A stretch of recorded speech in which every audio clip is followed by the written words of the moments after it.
এই জমা কেকটা কেমন ইয়ে হয়ে গেছে কিন্তু ফ্রিজে রাখলে ঠিক হয়ে যাবে। এটা দাম দামটা হাফ প্লেট দিই বলতে গেলে তাই। আর একটু কাটো, মা খাবে অল্প অল্প, এত না। আর একটা হাফ প্লেট দাও এখান থেকে। আমাদের ওখানে কিন্তু ভালো চিজ কেক নেই, তুমি জানো? কি বলো? সত্যি বাসুটা এখন ফ্রিজে রেখে দাও। অনেক চিজ আছে কিন্তু চিজ কেক খাইছি মানে এটা খুলো তো, এটা খুলো। একটা ক্যাফে থেকে কিন্তু চিজ কেকটা একদম বাজে। মান খুলো, ফ্রিজটা খুলো। ফ্রিজ হ্যাঁ আমি চলো খাবো। এটা ঢুকাও ফ্রিজে, এটা করে রাখবো। ওই ফ্রিজে ঢুকাও। এটা আমি ধুয়ে দিব, রাখো উপরে রাখো মা, সেকেন্ডটায় রাখো। এখানে থাক।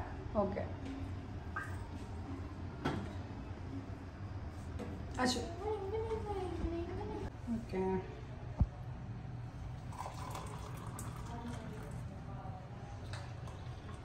তাকাও।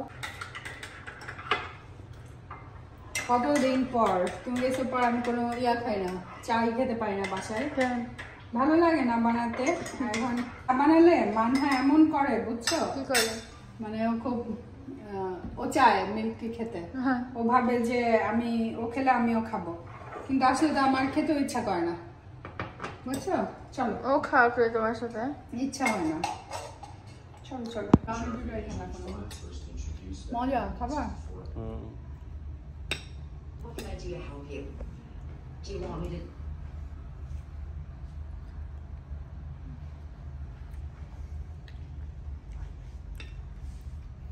এটা কি চিজ কেক? হ্যাঁ অনেক মজা। খাবা? না না তুমি খাও। না আসো, তোমাকে এনে দেবো। আমার সত্যি ভালো চিজ কেক নাই। না অনেক মজা, মাঝে বাসায় বানাই একদম একই টেস্ট। তোমারটাও মজা অনেক। হ্যাঁ আমি একটা খাইছিলাম, বলছি হ্যাঁ বলছি তোমারটা বেশি মজা।